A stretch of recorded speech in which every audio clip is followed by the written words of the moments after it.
জীবনে প্রথমবার ইডেন গার্ডেনে বসে লাইভ আইপিএল ম্যাচ, তাও আবার আরসিবি ভার্সেস কেকেআর, মানে বিরাটকে দেখার সুযোগ। তো যখন জানতে পারলাম যে টিকিট অ্যাভেলেবেল আছে, আমি নিজেকে আর ধরে রাখতে পারলাম না। তো রেডি হয়ে গেলাম বেরোনোর জন্য। হঠাৎ করে র্যাপিডো করে নিলাম। এই গরমের মধ্যেও কি বলবো, আর সবাই যাচ্ছে, আমি প্রস্তুত হয়ে গিয়ে ইডেনের উদ্দেশ্যে রওনা দিলাম।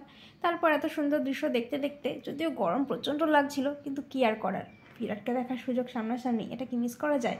তারপরে পৌঁছে গেলাম ইডেন গার্ডেনের সামনে। তো ওখানে অনেকটা হাঁটতে হচ্ছিল। সত্যি বলতে আমি খেলা শুরু হওয়ার কিছুক্ষণ মাত্র আগে পৌঁছেছিলাম, তো সেখানে প্রচণ্ড ভিড় ছিল আর প্রচুর ধুলো ছিল। তো গরমে নাজেহাল অবস্থা। তারপরেও কি আর করা যাবে, আমরা জাস্ট হেঁটেই চলেছি। হাঁটতে হাঁটতে হাঁটতে হাঁটতে দেখছি এখানে প্রচুর পুলিশে ছিল, আর স্বাভাবিকভাবে সিকিউরিটির একটা ব্যাপার থাকে। তো অনেকে অনেক রকমভাবে সেজে যাচ্ছিল। তারপর চলে এলাম আমরা গেট নাম্বার 17-এর সামনে, যেখানে ছিল আমাদের বসার জায়গা। তো এখান দিয়ে ঢুকে পড়লাম। ওহো, চলে এসেছি আমরা গেট নাম্বার 17 দিয়ে ভেতরে। তো এরপর যখন ভেতরে ঢুকলাম, ভেতরে ঢুকে দেখছি এখানে প্রচুর ফুড স্টল রয়েছে, কিন্তু আমি এখান থেকে খাওয়াটা প্রেফার করি না যদিও। তারপর তো আমি চলে এলাম স্টেডিয়ামের ভেতরে। ওয়াও, কি সুন্দর ভাইব!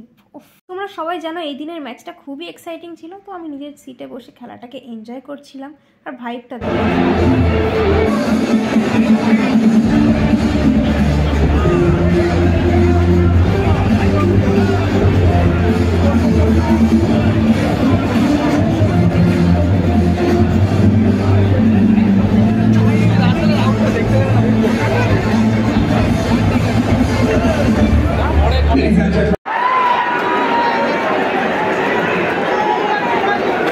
যার জন্য এসছি আমি এখানে, তো সেটা দেখাটা আমার সার্থক হলো। এই যে অরেঞ্জ ক্যাপ পরা কোহলি দাঁড়িয়ে আছে, কি যে লাগছিল। মানে এখানের ভাইবটা জাস্ট দেখো তোমরা, অসাধারণ।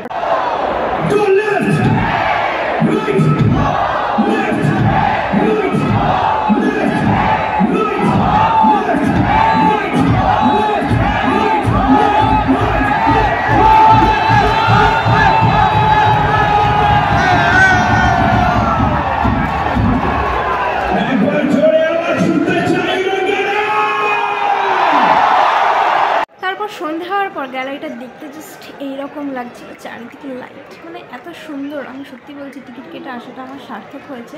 সিরিয়াসলি এরকম এনজয় সবার লাইফে একটু করা উচিত আমার মনে হয়।